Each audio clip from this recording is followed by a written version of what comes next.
ख्रिस्त राजा। आसमान गूंजे तेरे गीत से, आसमान गूंजे तेरे गीत से, बालकों ने गाया होसाना होसाना होसाना। मुक्तिदाता ख्रिस्त राजा, मुक्तिदाता ख्रिस्त राजा। आसमान गूंजे तेरे गीत से, आसमान गूंजे तेरे गीत से, बालकों ने गाया होसाना होसाना होसाना।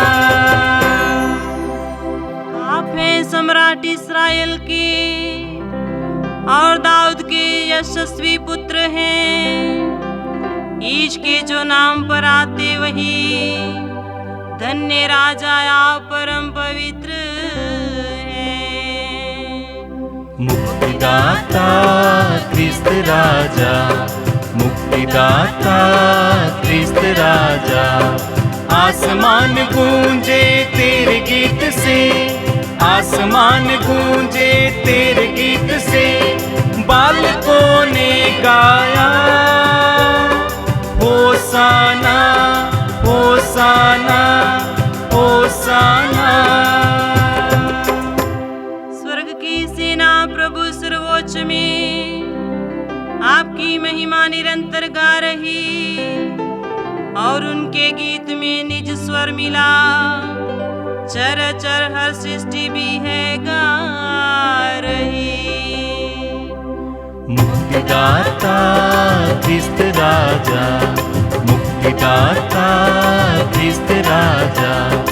आसमान गूंजे तेरे गीत से, आसमान गूंजे तेरे गीत से, बालकों ने गाया होसाना होसाना होसाना।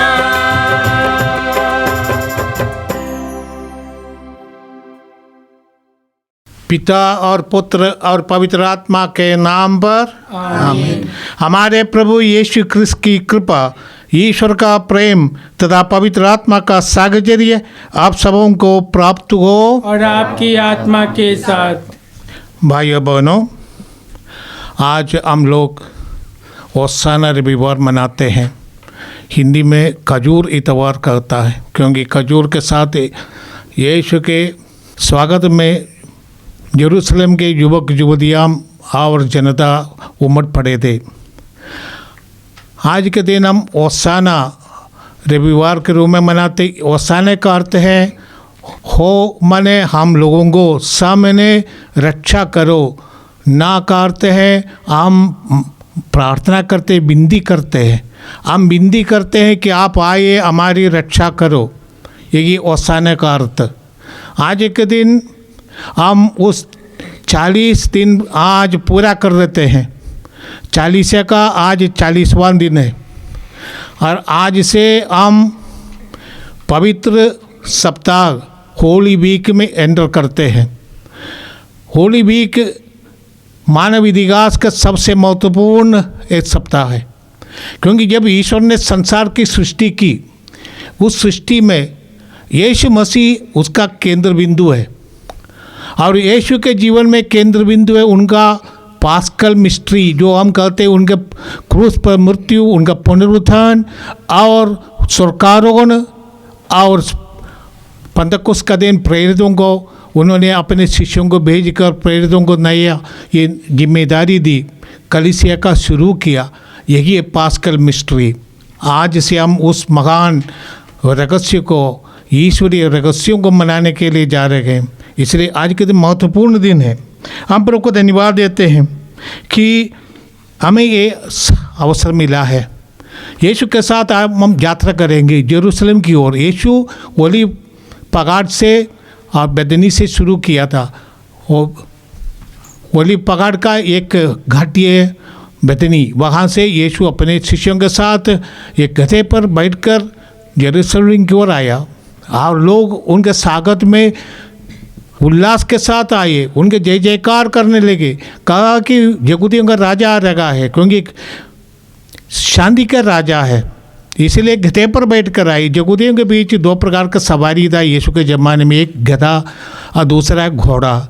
घोड़ा लड़ाई करने वाले राजाओं का था, चौथा लोग घोड़े पर जाते थे। उसी दिन पिलातुस भी घोड़े पर आए थे, परंतु साधारण लोग गधे पर बैठ कर जाते थे। उनका सवारी उस ज़माने में गधे ही था। वो शांति का लक्षण है। और यीशु ने, जैसे जकरिया नबी और सफनिया के द्वारा ईश्वर ने जो भविष्यवाणी की उसको पूरा किया, और आज यीशु उल्लास के साथ आते हैं। हम जानते हैं कुछ दिनों के बाद यीशु ऐसे हो जाएगा। पिलातुस के शब्द में कहते हैं, देखो ये मानव है। यीशु मानवता के एक कुचले हुए मलबे के रूप में बदल जाएगा। ऐसे ही वो पवित्र सप्ताह का ये केंद्र बिंदु है, यीशु का क्रूस पर मरना। हम इस समारोह आज उल्लास के साथ शुरू करते हैं, और लोगों के सामने, यीशु के विरोधियों के सामने यीशु की मृत्यु एक प्रकार का न केवल अपमान रहा, उनको खत्म करने का एक चिन्ह रहा था, परंतु यीशु की मृत्यु हमारे लिए जीवन का अंत नहीं है। पुनर्जीवित होकर यीशु ने स्थापित किया कि आखिरी विजय उनका है। आइए आज इस समारोह भक्ति से मनाने के लिए हम अपने को तैयार करें कि हम अपने पापों पर पश्चाताप करें, क्योंकि हमारे पापों के प्रायश्चित के लिए यीशु मरे हैं, हमारे लिए मरे हैं। हमको ये मरना था पाप के प्रायश्चित के रूप में, परंतु यीशु ने हमारा पाप अपने ऊपर लेकर हमारे लिए मरे और हमें बंधनों से मुक्त किया, हमारे लिए अपना रक्त बहाया। पूरे का पूरा मूल्य प्रभु ने हमारे लिए चुकाया है। इसलिए हम अपने को तैयार करें यीशु के साथ इस समारोह में भाग लेने के लिए। हम अपने पापों पर पश्चाताप करते हुए प्रभु से क्षमा मांगे और एक दूसरे के लिए प्रार्थना करें।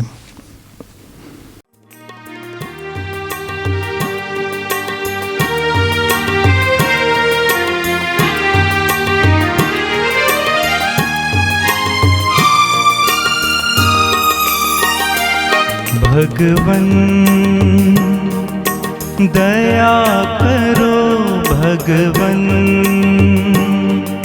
दया करो हम पर। भगवन दया करो, भगवन दया करो हम पर। भगवन दया करो, भगवन दया करो हम पर। भगवन दया करो, भगवन दया करो हम पर। क्रिस्त प्रभुवर क्षमा करो, क्षमा करो भगवन। क्रिस्त प्रभुवर क्षमा करो, क्षमा करो भगवन। भगवन दया करो, भगवन दया करो हम पर। भगवन दया करो, भगवन दया करो हम पर। क्षमा करो भगवन, क्षमा करो भगवन दया करो हम पर। दया करो हम पर। सर्वशक्तिमान ईश्वर हम लोगों पर दया करे और हमारे पाप क्षमा कर हमें अनंत जीवन प्रदान करे। आमीन। हम प्रार्थना करें। हे सर्वशक्तिमान सदा जीवंत ईश्वर, तेरी इच्छा से हमारे मुक्तिदाता मनुष्य बने और क्रूस पर मरे, ताकि मानव जाति को दीनता का आदर्श मिले। हम उनके दुख भोग से शिक्षा ग्रहण करें और उनके पुनरुत्थान के सहभागी बन जाए। ये तेरे तथा पवित्र आत्मा के संग एक ही ईश्वर होकर युगानुग जीते और राज्य करते हैं। आमीन।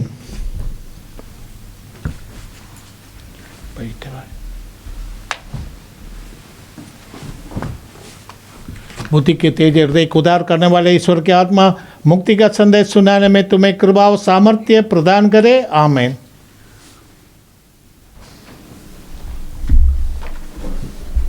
पहला पाठ नबी इसायास का ग्रंथ, अध्याय 50, पद संख्याएं 4 से 7 तक। मैंने अपमान करने वालों से अपना मुँह नहीं छिपाया। मैं जानता हूँ कि मुझे निराश नहीं होना पड़ेगा। प्रभु ने मुझे शिष्य बनाकर वाणी दी है, जिससे मैं थके मांदे को संभाल सकूं। वह प्रतिदिन प्रातः मेरे कान खोल देता है, जिससे मैं शिष्य की तरह सुन सकूं। प्रभु ने मेरे कान खोल दिए हैं। मैंने ना तो उसका विरोध किया और ना पीछे हटा। मैंने मारने वालों के सामने अपनी पीठ कर दी और दाढ़ी नोचने वालों के सामने अपना गाल। मैंने अपमान करने और थूकने वालों से अपना मुँह नहीं छिपाया। प्रभु मेरी सहायता करता है, इसलिए मैं अपमान से विचलित नहीं हुआ। मैंने अपना मुँह पत्थर की तरह कड़ा कर लिया। मैं जानता हूँ कि अंत में मुझे निराश नहीं होना पड़ेगा। यह प्रभु की वाणी है। ईश्वर को धन्यवाद।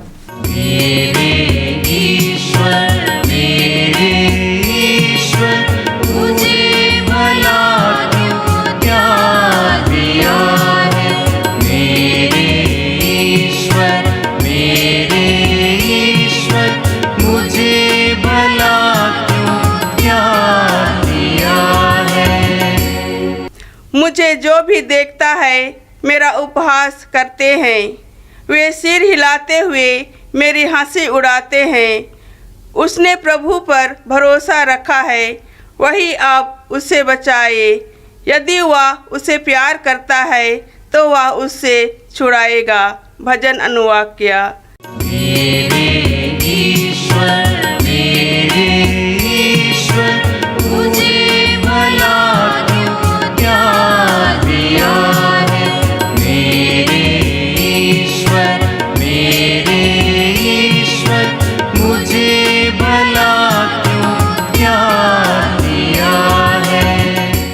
कुत्तों के झुंड ने मुझे घेर लिया है। कुकर्मियों के दल मेरे चारों ओर खड़ा है। वे मेरे हाथ पांव छेद देते हैं। मैं अपनी एक एक हड्डी गिन सकता हूँ। भजन अनुवाद किया।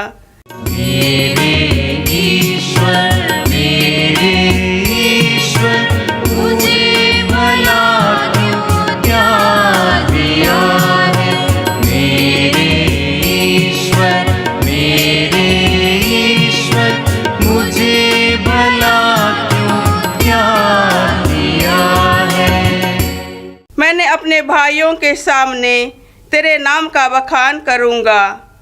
मैं सभाओं में तेरा गुणगान करूँगा। प्रभु भक्तों उसकी स्तुति करो। याकूब के वंशजों उसकी महिमा गाओ। इस्राएल के सब वंशजों उसका आदर करो। भजन अनुवाद किया। मेरे ईश्वर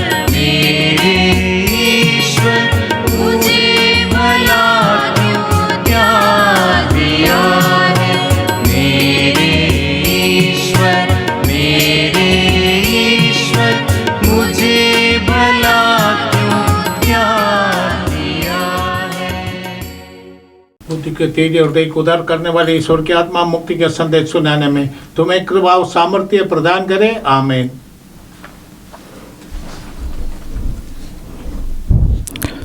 दूसरा पाठ फिलिप्पियों के नाम संत पौलुस का पत्र, अध्याय 2, वचन संख्या 6 से 11 तक। पाठ का मूल सारांश है, उन्होंने अपने को दीनहीन बना लिया है, इसलिए ईश्वर ने उन्हें महान बना दिया है। यद्यपि यीशु मसीह ईश्वर थे और उनका पूरा अधिकार था कि वह ईश्वर की बराबरी करें, फिर भी उन्होंने दास का रूप धारण कर तथा मनुष्यों के समान बनकर अपने को दीनहीन बना लिया है।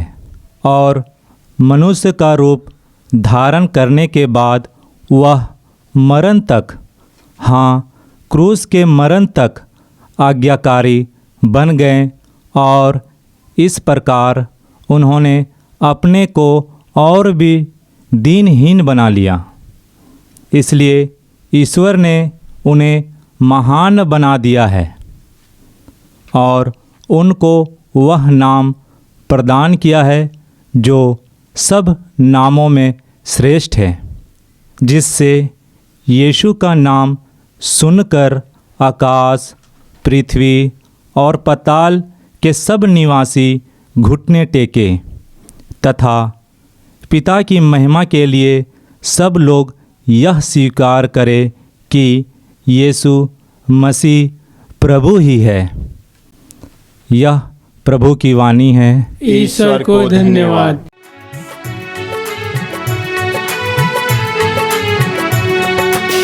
क्रूस मरण तक आज्ञाकारी, क्रूस मरण तक आज्ञाकारी, बने ख्रिस्त सबके हितकारी। पिता ने तब यश दान दिया है, नाम महान प्रदान किया है।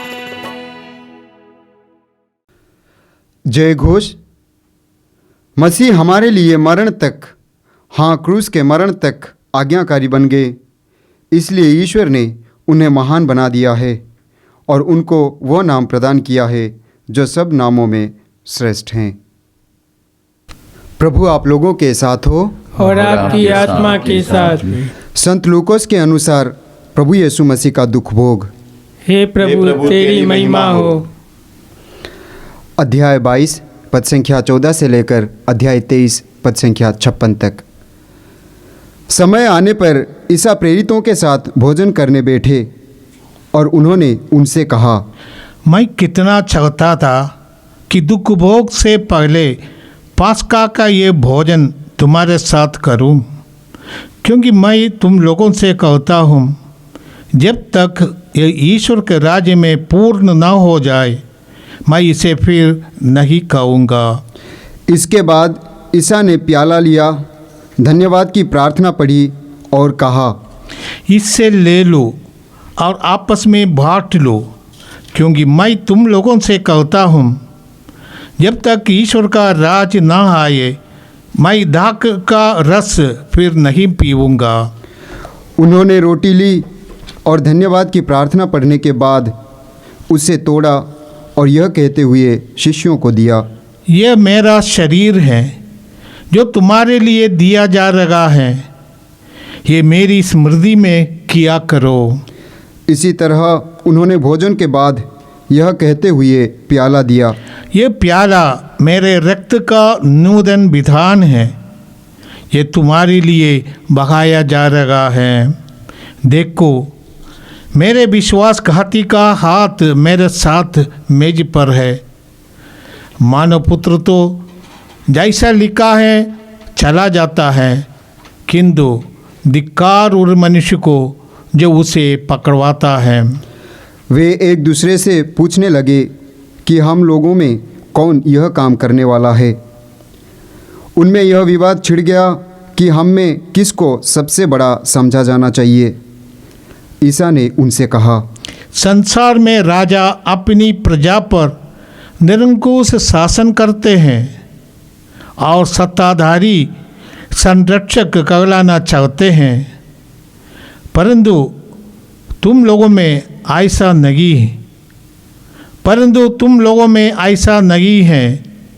जो तुमसे बड़ा है वो सबसे छोटे जैसा बने, और जो अधिकारी है वो सेवक जैसा बने।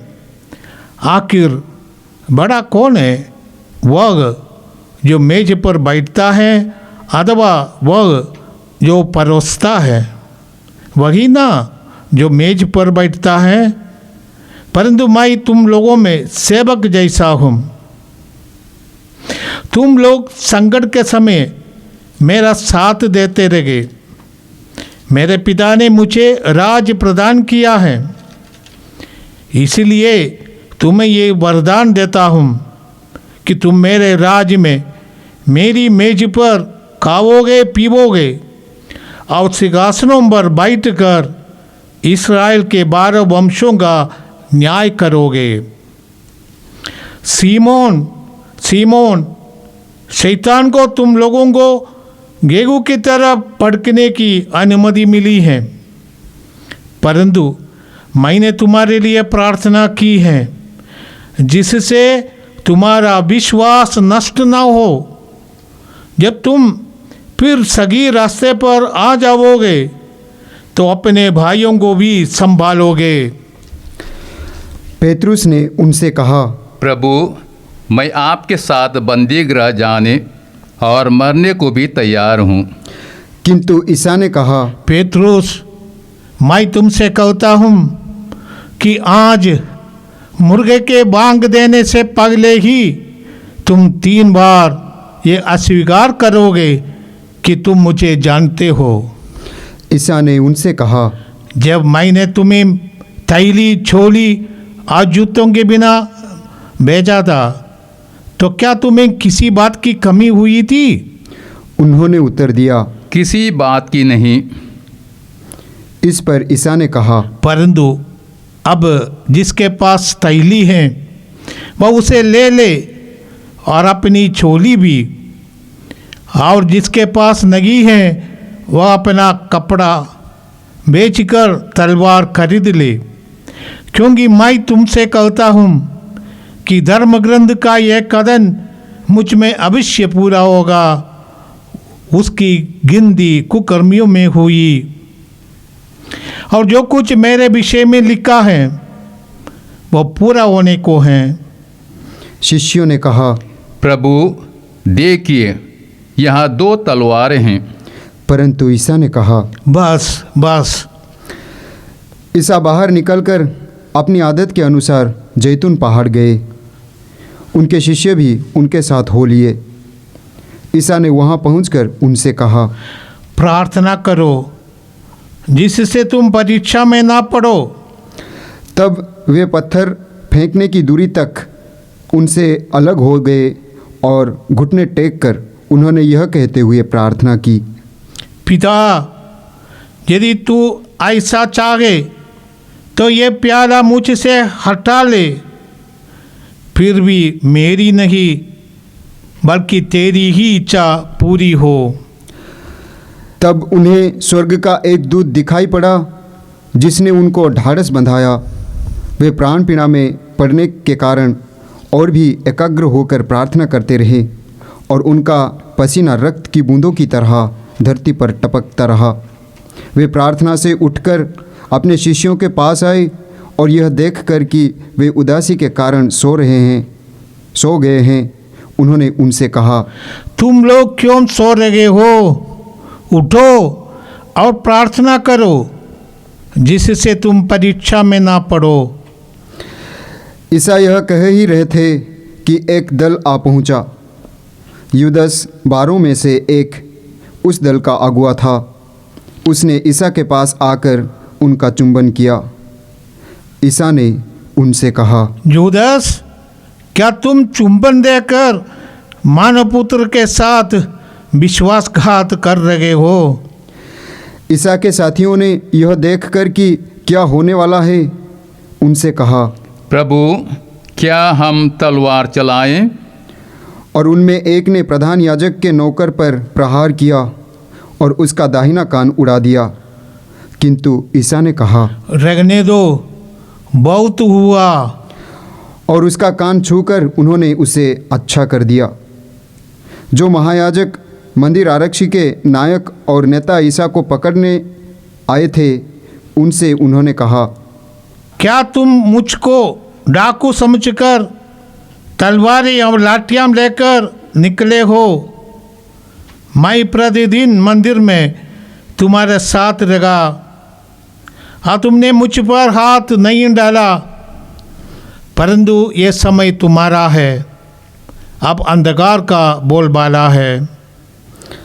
तब उन्होंने ईसा को गिरफ्तार कर लिया और उन्हें ले जाकर प्रधान याजक के यहाँ पहुँचा दिया। पेतरुस कुछ दूरी पर उनके पीछे पीछे चला। लोग प्रांगण के बीच में आग जलाकर उसके चारों ओर बैठ रहे थे। पेतरुस भी उनके साथ बैठ गया। एक नौकरानी ने आग के प्रकाश में पेतरुस को बैठा हुआ देखा और उस पर दृष्टि गड़ाकर कहा, यह भी उसी के साथ था। किंतु उसने अस्वीकार करते हुए कहा, नहीं भाई, मैं उसे नहीं जानता। थोड़ी देर बाद किसी दूसरे ने पेतरुस को देखकर कहा, तुम भी उन्हीं लोगों में एक हो। पेतरुस ने उत्तर दिया, नहीं भाई, मैं नहीं हूँ। करीब घंटे भर बाद किसी दूसरे ने दृढ़तापूर्वक कहा, निश्चय ही यह उसी के साथ था, यह भी तो गलीली है।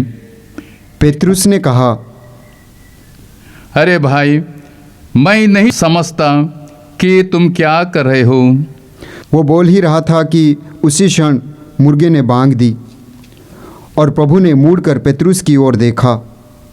तब पेतरुस को याद आया कि प्रभु ने उससे कहा था कि आज मुर्गे के बांग देने से पहले ही तुम मुझे 3 बार अस्वीकार करोगे।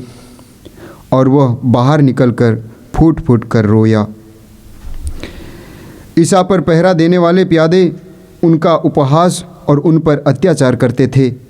वे उनकी आंखों पर पट्टी बांधकर उनसे पूछते थे, यदि तू नबी है तो हमें बता, तुझे किसने मारा? वे उनका अपमान करते हुए वे उनसे बहुत सी बातें करते रहे। दिन निकलने पर जनता के नेता, महायाजक और शास्त्री एकत्र हो गए और उन्होंने ईसा को अपनी महासभा में बुलाकर उनसे कहा, यदि तुम मसीह हो तो हमें बता दो। उन्होंने उत्तर दिया, यदि मैं आप लोगों से कहूँगा तो आप विश्वास नहीं करेंगे, और यदि मैं प्रश्न करूँगा तो आप लोग उत्तर नहीं देंगे। परंतु अब से मानव पुत्र सर्वशक्तिमान ईश्वर के दाहिने विराजमान होगा। इस पर सबके सब बोल उठे, तो क्या तुम ईश्वर के पुत्र हो? ईसा ने उत्तर दिया, आप लोग ठीक ही कहते हैं, मैं वही हूँ। इस पर उन्होंने कहा, हमें और गवाही की जरूरत ही क्या है? हमने तो स्वयं इसके मुंह से सुन लिया है। तब सारी सभा उठ खड़ी हो गई और वे उन्हें पिलातुस के यहाँ ले गए। वे यह कहते हुए ईसा पर अभियोग लगाने लगे, हमें पता चला कि यह मनुष्य हमारी जनता में विद्रोह फैलाता है, कैसर को कर देने से लोगों को मना करता और अपने को मसीह राजा कहता। पिलातुस ने ईसा से यह प्रश्न किया, क्या तुम यहूदियों के राजा हो? ईसा ने उत्तर दिया, आप ठीक ही कहते हैं। तब पिलातुस ने महायाजकों और भीड़ से कहा, मैं इस मनुष्य में कोई दोष नहीं पाता। उन्होंने यह कहते हुए आग्रह किया, यह गलीलिया से लेकर यहाँ तक यहूदिया के कोने कोने में अपनी शिक्षा में जनता को उकसाता है। पिलातुस ने यह सुनकर पूछा कि क्या यह मनुष्य गलीली है? और यह जानकर कि यह हेरोद के राज्य का है, उसने ईसा को हेरोद के पास भेजा। वो भी उन दिनों यरूशलेम में था। हेरोद ईसा को देखकर बहुत प्रसन्न हुआ। वो बहुत समय से उन्हें देखना चाहता था, क्योंकि उसने ईसा की चर्चा सुनी थी और उनका कोई चमत्कार देखने की आशा करता था। वो ईसा से बहुत से प्रश्न करता रहा, परंतु उन्होंने उसे उत्तर नहीं दिया। इस बीच महायाजक और शास्त्री ज़ोर ज़ोर से ईसा पर अभियोग लगाते रहे। तब हेरोद ने अपने सैनिकों के साथ ईसा का अपमान तथा उपहास किया और उन्हें भड़कीला वस्त्र पहनाकर पिलातुस के पास वापस भेजा। उसी दिन हेरोद और पिलातुस मित्र बन गए। पहले तो उन दोनों में शत्रुता थी। अब पिलातुस ने महायाजकों, शासकों और जनता को बुलाकर उनसे कहा, आप लोगों ने यह अभियोग लगाकर इस मनुष्य को मेरे सामने पेश किया कि यह जनता में विद्रोह फैलाता है।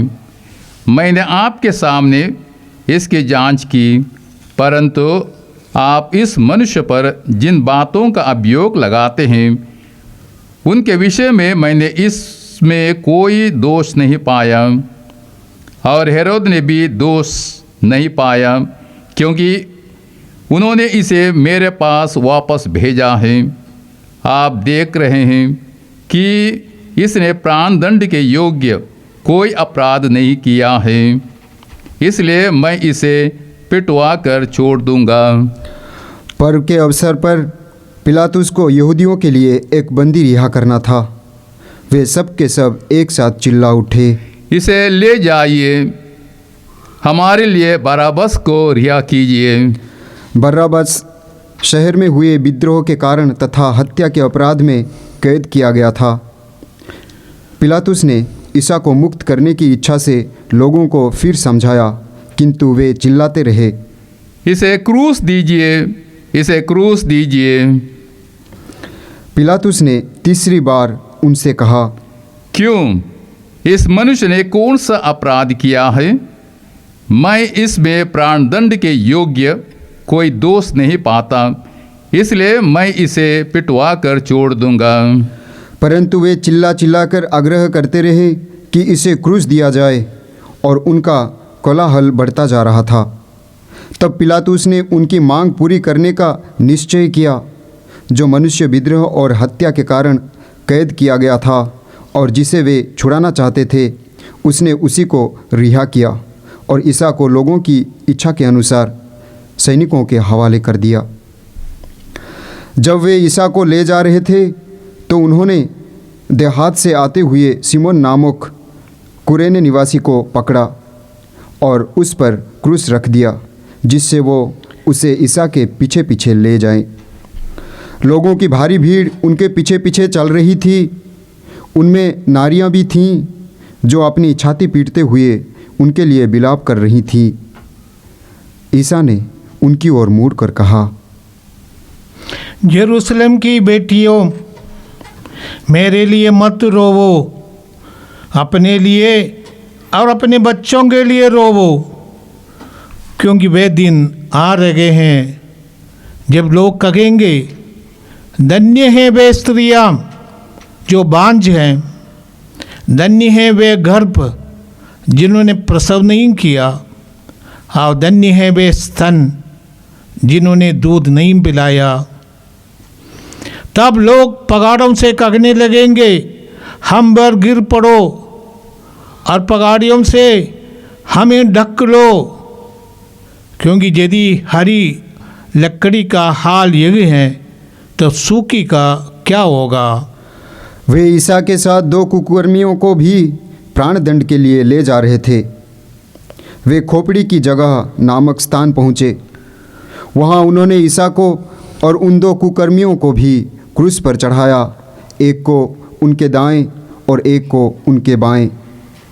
ईसा ने कहा, पिता, इन्हें क्षमा कर, क्योंकि ये नहीं जानते कि क्या कर रहे हैं। तब उन्होंने उनके कपड़े के कई भाग किए और उनके लिए चिट्ठी निकाली। जनता खड़ी होकर यह सब देख रही थी। नेता यह कहते हुए उनका उपहास करते थे, इसने दूसरों को बचाया। यदि यह ईश्वर का मसीह और परम प्रिय है तो अपने को बचाए। सैनिकों ने भी उनका उपहास किया। वे पास आकर उन्हें खट्टी अंगूरी देते हुए बोले, यदि तू यहूदियों का राजा है तो अपने को बचा। ईसा के ऊपर लिखा हुआ था, यह यहूदियों का राजा है। क्रूस पर चढ़ाए हुए कुकर्मियों में एक इस प्रकार ईसा की निंदा करता था, तू मसीह है ना, तो अपने को और हमें भी बचा। पर दूसरे ने उसे डांट कर कहा, क्या तुझे ईश्वर का भी डर नहीं? तू भी तो वही दंड भोग रहा है। हमारा दंड न्याय संगत है, क्योंकि हम अपनी करनी का फल भोग रहे हैं, पर इन्होंने कोई अपराध नहीं किया है। तब उसने कहा, ईसा, जब आप अपने राज्य में आएंगे तो मुझे याद कीजिएगा। उन्होंने उससे कहा, मैं तुमसे ये कहता हूँ, तुम आज ही परलोक में मेरे साथ होगे। अब लगभग दोपहर हो रहा था। सूर्य के छिप जाने से तीसरे पहर तक सारे प्रदेश पर अंधेरा छाया रहा।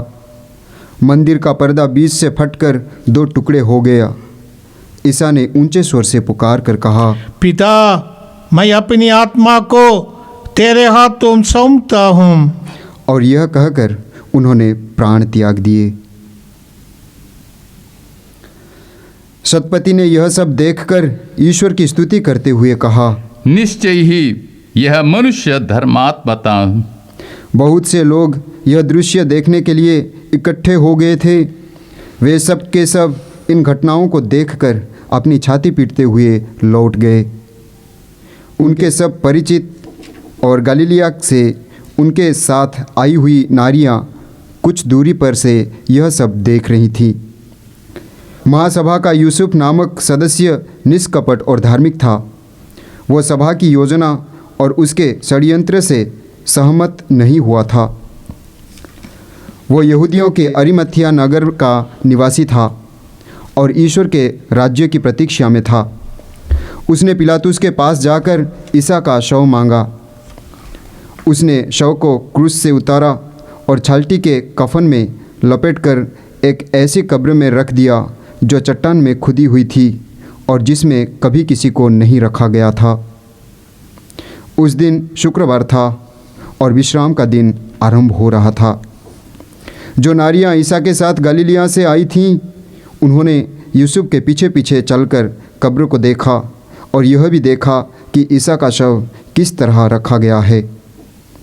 लौटकर उन्होंने सुगंधित द्रव्य तथा बिलेपन तैयार किया और विश्राम के दिन नियम के अनुसार विश्राम किया। यह प्रभु का पवित्र सुसमाचार है। हे क्रिस्त तेरी स्तुति हो।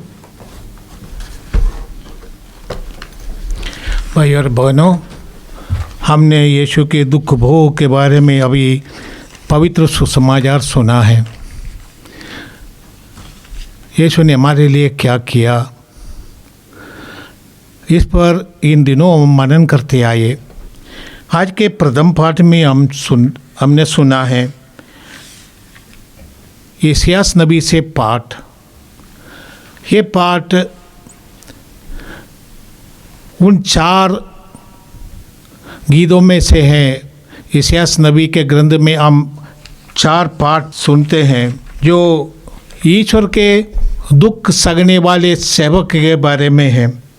पहला पाठ हमें अध्याय 42 में मिलेगा, दूसरा पाठ अध्याय 45 में मिलता है और तीसरा 50 में, जिसे आज हमने पाठ सुना है। और 14 जो गीत है वो यशायाह नबी का अध्याय 52 में मिलता है। आज के पाठ हमें सिखाता है, मैंने दुख सहने वाले ईश्वर का सेवक के बारे में जो गीत है, जो काव्य है, द सॉन्ग, ये एक रहस्यमयी व्यक्ति के बारे में है जिनके दुख और पीड़ा के कारण जनता को आशीष कृपा प्राप्त होती है। आयसिया नबी शायद ये नहीं जानते कि ये यीशु के बारे में है, क्योंकि वो प्रेरणा पवित्र आत्मा की प्रेरणा से वो लिख रहा है। परंतु पवित्र आत्मा जानता है किसके बारे में लिख रहा है। और ये हम विश्वासी इसमें देखते हैं कि ये यीशु के बारे में है। यहूदियों में भी मतभेद है जिसके बारे में ये गीत लिखा गया है, परंतु ये गीत हमें समझाता है, जैसे आज के प्रथम पाठ में हमने सुना है, वो हमारे लिए दुख सगा, वो चुप रहा, उनके साथ अपमान और उनकी निंदा की गई, ये हंसी का पात्र बना, परंतु इस सबों में वो चुप रहा था और अपनी जिम्मेदारी को जो दाऊद थे ईश्वर ने उनको दिया उसको पूरा करने के लिए सब कुछ उन्होंने निछावर किया। हम देखते हैं वो यीशु के बारे में जिन्होंने हमारे लिए क्रूस पर मरा, हमारे लिए सब कुछ निछावर किया। और यीशु कॉन्शियसली मैंने सचेत रूप से जानबूझकर ये सग रहे हैं, क्योंकि संसार के उद्धार के लिए उन्हें एक करना है। क्योंकि पाप का प्रायश्चित ईश्वर के विरोध में जो पाप मनुष्य ने किया उसका प्रायश्चित मानव नहीं कर सकता, क्योंकि ईश्वर के विरोध में किया गया पाप का प्रायश्चित केवल ईश्वर ही कर सकता है। इसलिए ईश्वर हमारे लिए मनुष्य बनकर आया, हमारे पापों का प्रायश्चित अपने ऊपर उठाया, और उन्होंने हमारे लिए सब कुछ समर्पित कर दिया। हमारे पापों का प्रायश्चित यीशु ने किया है, इसलिए यीशु को सब कुछ निछावर करना पड़ा। आज के दूसरा पाठ में हम यही देखते हैं, जो फिलिपियों का नाम पौलुस का पत्र है। इस पत्र में ये एक गीत है, एक भजन है यीशु के बारे में, मुक्तिदाता यीशु के बारे में। आप पौलुस को फिलिपियों को लिखते हैं कि आप में वो मनोभाव होना चाहिए जो यीशु में है। यीशु ने हमारे प्रेम के कारण सब कुछ निछावर कर दिया। यदि भी वो ईश्वर था, उन्होंने ईश्वरीयता को छोड़ दिया और वहाँ कहते केनोसिस कहते इसको, सब कुछ त्याग दिया और शून्य बन गया। ईश्वर सर्वशक्तिमान ईश्वर अपनी सब शक्ति सब कुछ छोड़ दिया। और जैसे जोगन अपने सुसमाचार में लिखते हैं, वो शब्द ने मांस धारण किया, मांस बन गया, वो दुर्बल मनुष्य बन गया।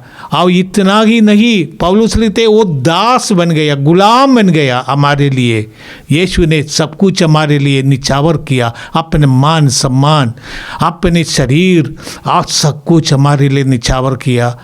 और इसलिए जैसे पौलुस आज के पात्र में लिखेंगे, ईश्वर ने उनके साथ न्याय किया, उनको मकान बनाया, उनको वो सम्मान दे दिया जो यीशु के नाम में सब लोग मुक्ति पाए।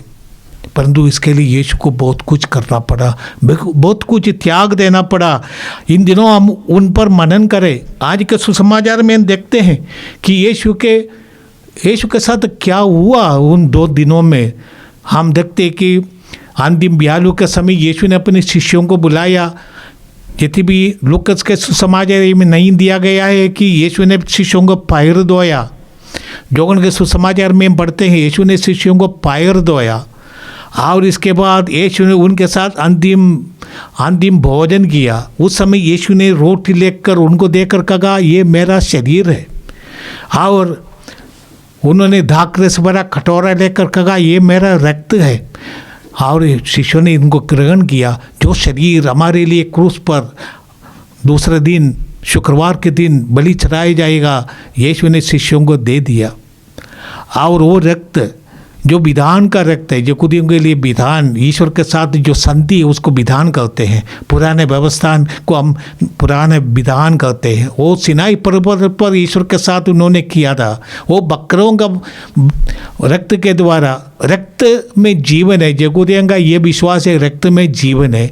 और ये रक्त जो विश्वासी के ऊपर छिड़का जाता है, अब वेदी पर छिड़का जाता है, तो वेदी में प्रसन्न, जो वेदी में जो ईश्वर की उपस्थिति है और उपस्थिति से विश्वासी जुड़े जाते हैं। अभी एक रक्त का हो गया है उनके साथ, एक रिश्ता, एक जबरदस्त रिश्ता बनाया जाता है।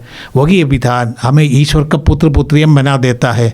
और यीशु का रक्त हमें ईश्वर के पुत्र और पुत्रियम बना देने वाला वो विधान है। और यीशु ने इसके लिए अपने को सब कुछ सहना पड़ा।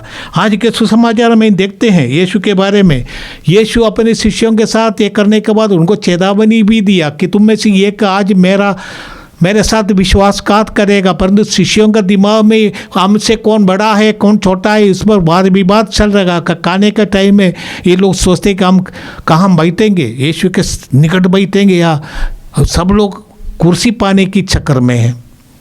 इंसान तो यही होता है, स्वार्थी रहता है। और ये भी इस ऐसे संदर्भ में यीशु उनके साथ सब कुछ समझा दे गए हैं, उनके साथ जो होने वाला है, तब ये लोग कुर्सी के पीछे पड़े हैं। यीशु ने कहा तुम्हारे बीच ऐसा नहीं होना है, ये तो दुनियाई भी बात है, तुम लोग अलग है। और कलीसिया में भी हम देखते हैं जो यीशु से जुड़े जाते हैं वो कुर्सी के पीछे नहीं जाता है, वो सब कुछ अपने समर्पित कर देते सेवा के लिए। यीशु ने यही दिया। और यीशु अपने 2-3 शिष्यों के साथ जाते हैं गतसेमनी बागान में, जो जैतून पहाड़ के नीचे घाटी पर होता है। वहाँ पर यीशु प्रार्थना के लिए जाया करते थे, इसलिए जुदास भी जानता था। यीशु ने पहले कह दिया था पेतरुस मैं तुम्हारे लिए प्रार्थना किया है, और ये पेतरुस घमंड मार बोल रहे कि मैं कभी भी आपका तिरस्कार नहीं करूँगा, मैं आपके लिए मरूँगा सब कुछ। वो वादा करते, बच्चे भी कभी कभी ऐसे करते। पेतरुस अपने को एक बच्चे के जैसा व्यवहार किया था।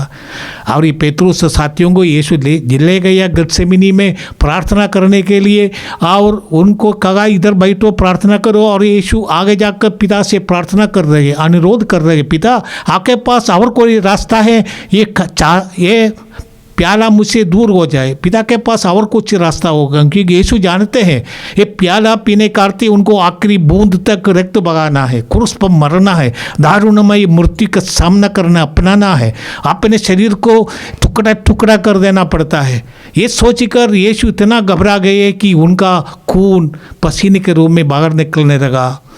अब पिता से बातचीत करने वक्त आत्मा का जो अभिषेक उन्हें मिला, स्वर्गदूतों ने उनको समझाया कि आपको ये प्याला पीना ही है, मानव मुक्ति के लिए आपको सब कुछ समर्पित करना है। इसलिए यीशु उस समय ग्रहण करते, पिता तेरी इच्छा मुझ में पूरी हो। तभी से यीशु एकदम शांत हो गए और ये अभी थे हिम्मत के साथ आगे चलते हैं, उनको कोई घबराहट नहीं। पिता की इच्छा पूरी करने के लिए हम जानते कैसे कैसे यीशु को यहूदियों ने पकड़ कर ले गया। जुदास जिनको यीशु के साथ 3 साल रहा था, वो 30 सिक्के के लिए यीशु को बेच दिया, विश्वासघात कर दिया और यीशु को पकड़वाया। आप जाते पेतरुस यीशु का तिरस्कार करते, यीशु के साथ रहने वाले और यीशु के लिए लड़ने के लिए तैयार पेतरुस भी अब ये नौकरानी के सामने कर रहे थे, मैं उनको जानता नहीं। ये पेतरुस आकर वो पश्चाताप करते रोते हैं। और हम जानते जुदास भी उनका दिल में भी दुख आया, परंतु वो पश्चाताप नहीं करता, वो जाकर आत्महत्या कर देता है निराश होकर। हमें से ये सब नमूना है, हमको यीशु के साथ इन दिनों में अपना समय व्यतीत करना है। और हमें भी यीशु के साथ जैसे पेतरुस या जुदास दूसरे साथी लोग या यहूदी प्रमाणी लोग, उनका पुरोहित लोग या पिलातुस या कायफास या हेरोद, हमें इन लोगों के साथ इन दिनों बिताना है। वह हमें से हर एक इसका रोल ले ले, आप समझ ले हम क्या कर रहे हैं। ये पवित्र हफ्ता हमारे लिए एक नवीकरण का हफ्ता है। हम जानते हैं यीशु को खींच के लोग जाते हैं, पहले पिलातुस के पास, इसके बाद हेरोद के पास, उसके सबसे पहले महायाजक के पास। यीशु को लोग यरूशलेम के, क्योंकि इन लोगों का घर, पिलातुस का घर एक जगह अलग है, महायाजक का घर अलग है, और हेरोद का घर अलग है। यीशु को वो पूरे रात ये लोग ले जाकर और यीशु को वो लोग ऐसे अपमान करते हैं। उनके साथ हम जानते हैं उनको राजा के रूप में वेश पहनाया और कांटों का मोड़ बनाकर उनके सिर पर वो मार दिया। उनको थप्पड़ मारते कहते हैं कि बोलो अब कुछ ने तुम्हें थप्पड़ मारा है। यीशु के साथ इतना अपमान लोग करते हैं और ये चुप रहते हैं।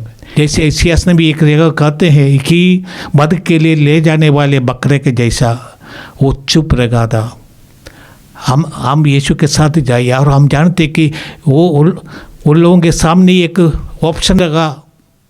पिलातुस ये थी भी रोमी है, रोमी राज्यपाल है, रोमियो लोगों के सामने कानून व्यवस्था होती है, संसार के कानून व्यवस्था रोमियो ने दिया था, परंतु पिलातुस उसका पालन नहीं करते, घबरा करते रहते। उनके कुर्सी बचाने के लिए उसने यीशु के साथ विश्वासघात किया और इसलिए उन्होंने कहा माई अपराधी बराबस को छोड़ दे या यीशु को छोड़ दे। वो यीशु के साथ ये क्रय विक्रय होने लगा और वो लोग बराबस को चुना और यीशु को क्रूस देने का निर्णय किया।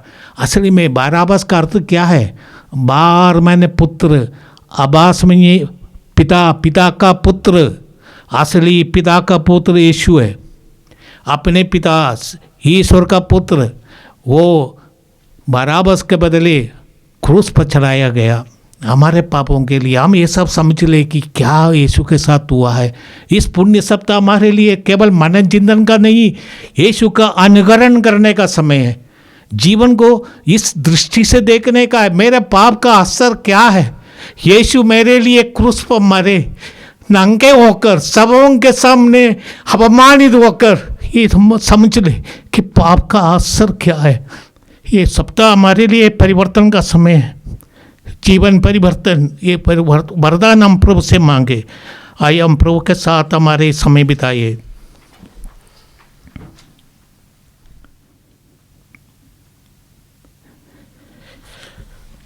हम अपना विश्वास प्रकट करें।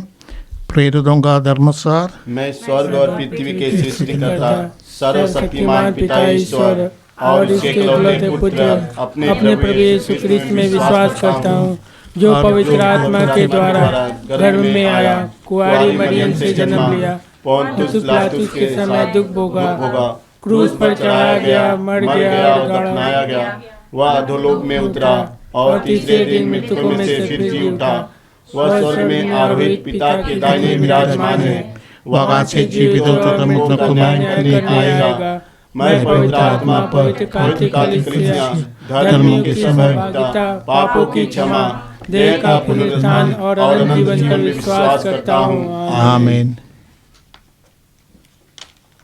प्यारे मित्रों, पास्का समारोह निकट आ रहा है।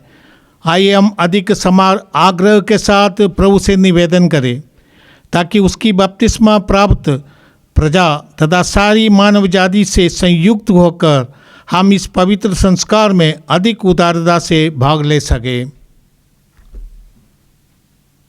हे पिता ईश्वर, आज हम हमारे संत पिता फ्रांसिस, सभी धर्माध्यक्षों, सभी पुरोहितों और सभी धर्म बहनों के लिए प्रार्थना करते हैं कि आप इन्हें पवित्र आत्मा से भर दीजिए ताकि ये आपकी कलीसिया तथा लोगों की सेवा अधिक से अधिक लोगों तक सुसमाचार का प्रचार कर सकें। इसके लिए हम पिता ईश्वर से निवेदन करें। हे पिता, हमारी प्रार्थना सुन।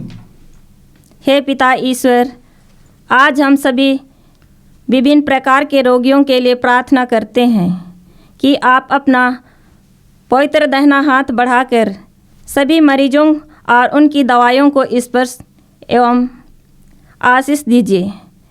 इसके लिए हम पिता ईश्वर से निवेदन करें। हे पिता, हमारी प्रार्थना सुन।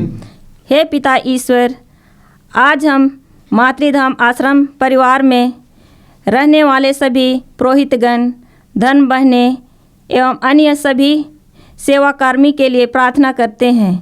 विशेषकर स्वामी जी के ऊपर आपकी आशीष हो, जिससे वे जल्द चंगाई प्राप्त करें। इसके लिए हम पिता ईश्वर से निवेदन करें। हे पिता, हमारी प्रार्थना सुन। हे पिता ईश्वर, आज हम सभी बेरोजगार के लिए प्रार्थना करते हैं। आपकी आशीष उन पर बनी रहे, आप उन पर धीरज प्रदान कीजिए। इसके लिए हम पिता ईश्वर से निवेदन करें। हे पिता, हमारी प्रार्थना सुन। हे पिता ईश्वर, देश के सभी नेताओं के लिए प्रार्थना करते हैं।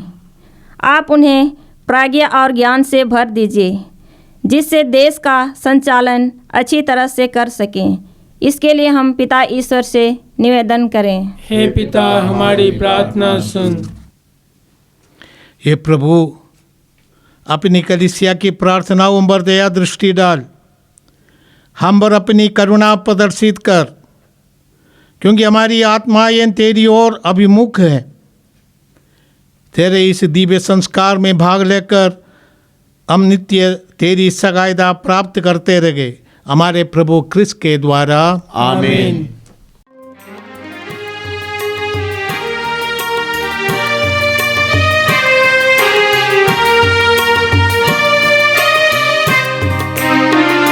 स्वीकार लो भगवन, उपहार है दिल की ममता।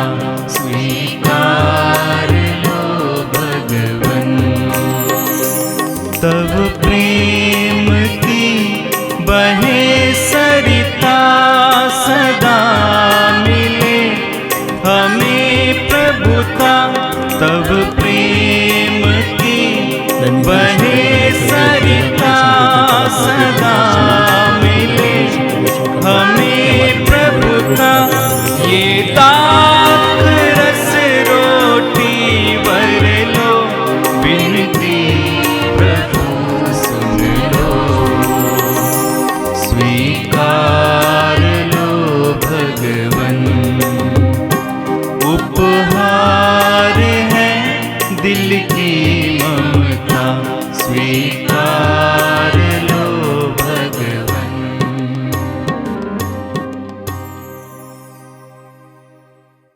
भाई और बहनों, प्रार्थना कीजिए कि सर्वशक्तिमान पिता ईश्वर मेरा और आप लोगों का ये बलिदान ग्रहण स्वीकार करे। प्रभु अपने नाम की स्तुति तथा महिमा के लिए और हमारे तथा अपनी समस्त पवित्र कलीसिया के लाभ के लिए आपके हाथों से बलिदान स्वीकार करे। हम प्रार्थना करें। हे प्रभु, अपने इकलौते पुत्र के दुख भोग के फलस्वरूप तू हमसे शीघ्र ही प्रसन्न होने की कृपा कर। हम अपने पुण्य कर्मों से तुझे प्रसन्न नहीं कर सकते, इसलिए इस एकल बलि द्वारा हमें अपनी दया और क्षमा प्रदान कर, हमारे प्रभु क्रिस्त के द्वारा। आमीन। प्रभु आप लोगों के साथ हो और आपकी आत्मा के साथ। प्रभु में मन लगाइए। हम प्रभु में मन लगाए हुए हैं। हम अपने प्रभु ईश्वर को धन्यवाद दे। यह उचित और न्याय संगत है। ये प्रभु पवित्र पिता, सर्वशक्तिमान और शाश्वत ईश्वर, ये वास्तव में उचित और न्याय संगत है। हमारा कर्तव्य तथा कल्याण है कि हम सदा और सर्वत्र अपने प्रभु क्रिस्त के द्वारा तुझे धन्यवाद दे। निर्दोष होने पर भी इन्होंने पापियों के लिए स्वेच्छा से दुख भोगा और अपराधियों के लिए अन्यायपूर्ण मृत्युदंड स्वीकार किया। अपनी मृत्यु द्वारा इन्होंने हमारे अपराध मिटा दिए और अपने पुनरुत्थान द्वारा हमें फिर से धर्मी बना दिया। इसलिए सभी स्वर्गदूतों के साथ मिलकर हम बड़े समारोह के साथ तेरा स्तुतिगान करते हैं और कहते हैं,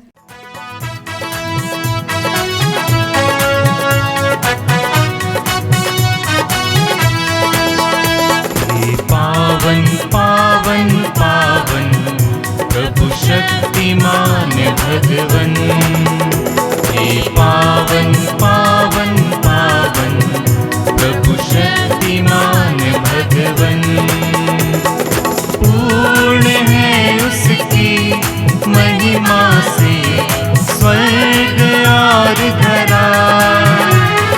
पूर्ण है उसकी महिमा से स्वर्ग और धरा।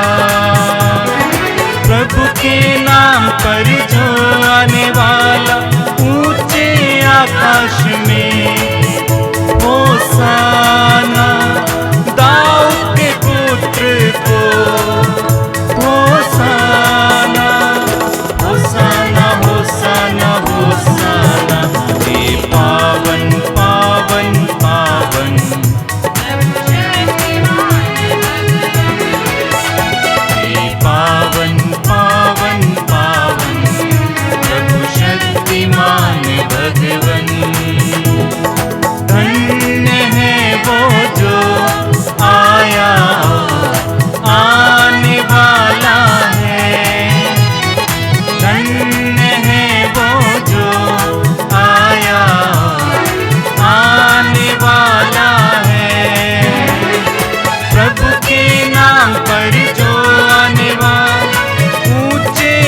आकाश में होसाना, दाऊद के पुत्र को होसाना।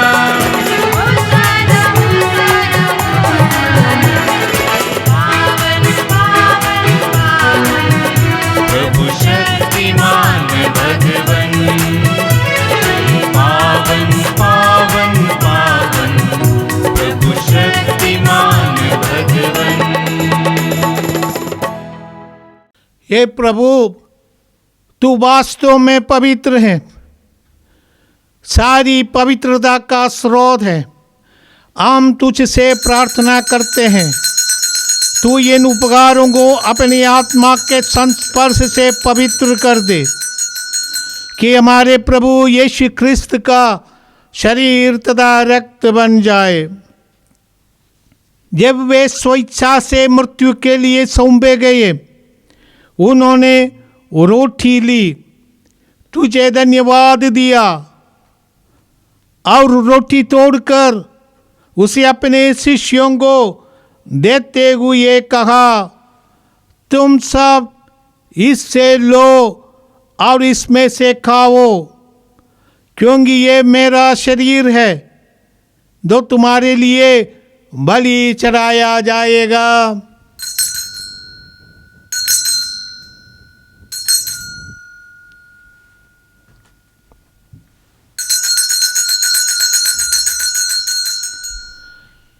इसी भांति भोजन के बाद उन्होंने कटोरा लिया, तुझे धन्यवाद दिया और उसे अपने शिष्यों को देते हुए कहा, तुम सब इसे लो और इसमें से पियो, क्योंकि ये मेरा रक्त का कटोरा है, नवीन और आनंद व्यवस्थान का रक्त, जो तुम्हारे और बहुतों के पापों की क्षमा के लिए बहाया जाएगा।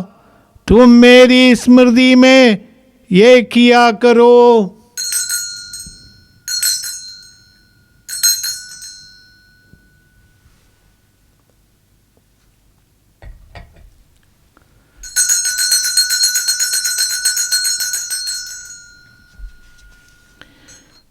विश्वास का रहस्य। हे विश्व के उद्धारकर्ता, हमारा उद्धार कर, तूने अपने क्रूस तथा पुनरुत्थान द्वारा हमें मुक्त किया है। इसलिए ये प्रभु, हम क्रिस्त की मृत्यु और पुनरुत्थान की स्मृति में तुझे जीवन की रोटी और मुक्ति का कटोरा चढ़ाते हैं। हम तुझे धन्यवाद देते हैं कि तूने हमें अपने सम्मुख को उपस्थित होने और अपनी सेवा करने का सौभाग्य प्रदान किया है। हमारा नम्र निवेदन है कि हम सब क्रिस्त का शरीर तथा रक्त ग्रहण करके पवित्र आत्मा के द्वारा एकता के सूत्र में बंधे रहे। प्रभुवर, हमारे संत पिता फ्रांसिस, हमारे धर्माध्यक्ष एवजिन जोसेफ और सभी याजकों के साथ विश्व भर में फैले अपनी कलीसिया की सुधीले तथा इसे प्रेम में सिद्ध बना दे।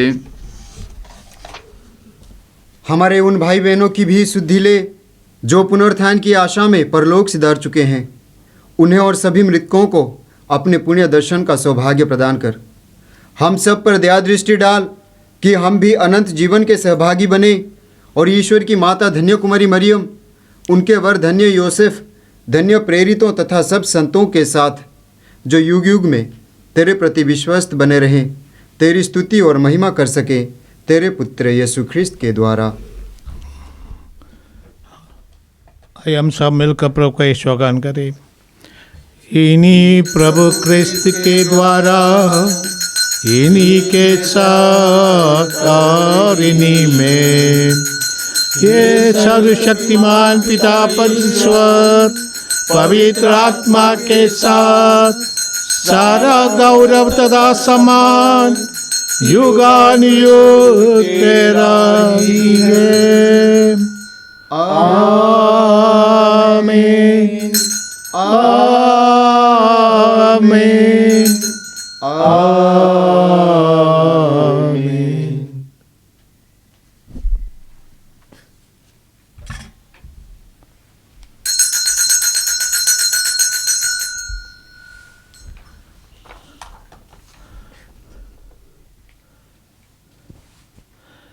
मुक्तिदाता के आदेश पर अब दिव्य शिक्षा से सुदृढ़ होकर हम सागस के साथ प्रेम पूर्वक कहते हैं, हे हमारे पिता जो स्वर्ग में है, तेरा नाम पवित्र माना जाए, तेरा राज्य आवे, तेरी इच्छा जैसे स्वर्ग में है, वैसे इस पृथ्वी पर भी पूरी हो।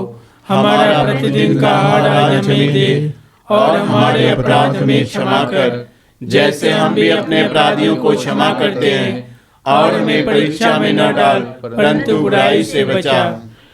हे प्रभु, हम तुझसे प्रार्थना करते हैं, सभी बुराइयों से हमें बचा और इस जीवन में हमें कृपा पूर्वक शांति प्रदान कर। हम तेरी दया से सदा पाप से दूर, हर विपत्ति से सुरक्षित रहे और उस दिन की प्रतीक्षा करते रहे जब हमारे मुक्तिदाता यीशु ख्रिस्त फिर प्रकट होकर हमारी मंगलमय आशा पूरी करेंगे। क्योंकि तेरा राज्य, तेरा सामर्थ्य और तेरी महिमा अनंत काल तक बनी रहती है। हे प्रभु यीशु ख्रिस्त, तूने अपने प्रेरितों से कहा है, मैं तुम्हारे लिए शांति छोड़ जाता हूँ, अपनी शांति तुम्हें प्रदान करता हूँ। तू हमारे पापों पर नहीं, अपनी कलीसिया के विश्वास पर दृष्टि डाल और कृपा पूर्वक उसे शांति तथा एकता प्रदान कर। तू युगानुयुग जीता और राज्य करता है। आमीन। प्रभु की शांति सदा आप लोगों के साथ हो और आपकी आत्मा के साथ। परस्पर शांति अभिवादन कीजिए। हे ईश्वर के मेमने, तू संसार के पाप हर लेता है, हम पर दया कर। हे ईश्वर के मेमने, तू संसार के पाप हर लेता है, हम पर दया कर। हे ईश्वर के मेमने, तू संसार के पाप हर लेता है, हमें शांति प्रदान कर।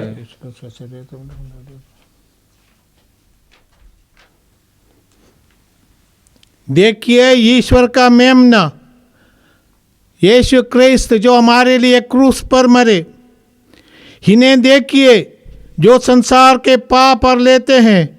धन्य हैं वे जो मेमने के बोझ में बुलाए गए हैं। हे प्रभु, मैं इस योग्य नहीं हूँ कि तू मेरे यहाँ आए, किंतु एक ही शब्द कह दे और मेरी आत्मा चंगी हो जाएगी। प्रवेश कर सकते मैं आनंद जीवन प्रदान करिए।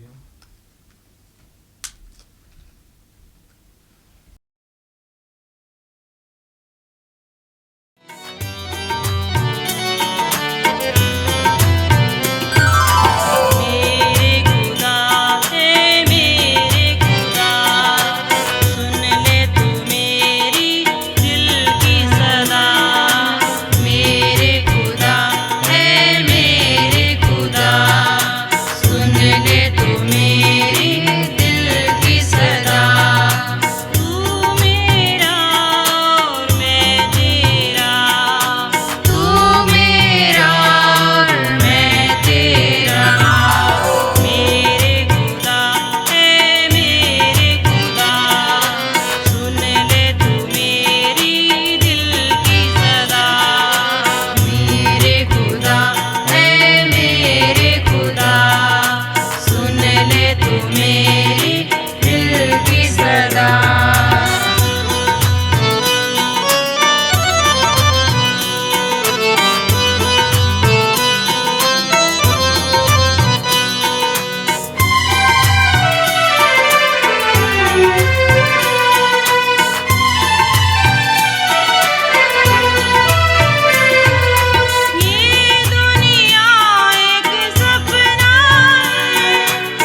हम प्रार्थना करें। हे प्रभु, इन पवित्र उपकारों से प्रेषित होकर हम तुझसे विनम्र निवेदन करते हैं कि जैसे तूने अपने पुत्र की मृत्यु से विश्वास का फल प्राप्त करने की आशा हमें दी है, वैसे ही उनके पुनरुत्थान के प्रभाव से हमें अपने लक्ष्य तक पहुंचा दे। हमारे प्रभु क्रिस्त के द्वारा आमीन। सिर झुकाइए, आशीष के लिए प्रार्थना करें। ये प्रभु, अपने इस परिवार की सुधि ले, जिसके लिए हमारे प्रभु यीशु क्रिस्त शत्रुओं के हवाले किए जाने और क्रूस की यातना सहने से नहीं हिचके। ये प्रार्थना हम करते हैं उन्हीं प्रभु क्रिस्त के द्वारा। आमीन। प्रभु आप लोगों के साथ हो और आपकी आत्मा के साथ। सर्वशक्तिमान ईश्वर पिता और पुत्र और पवित्र आत्मा आप लोगों को आशीर्वाद प्रदान करे। आमीन। आप लोग विदा ले, मिसा संपन्न हुआ है। ईश्वर को धन्यवाद।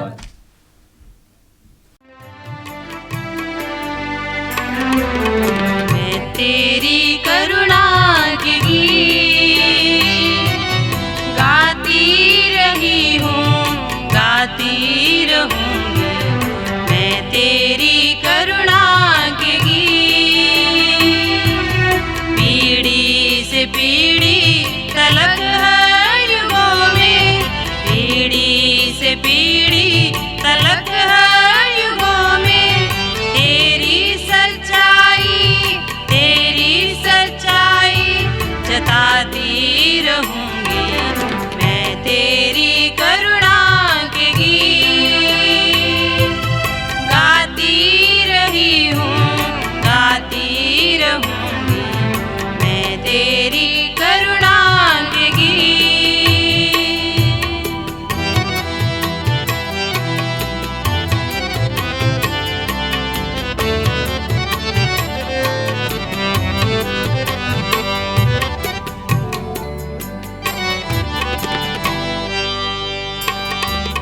स्वर्ग में अद्भुत तेरे काम की होगी प्रशंसा तेरे नाम की। स्वर्ग में अद्भुत तेरे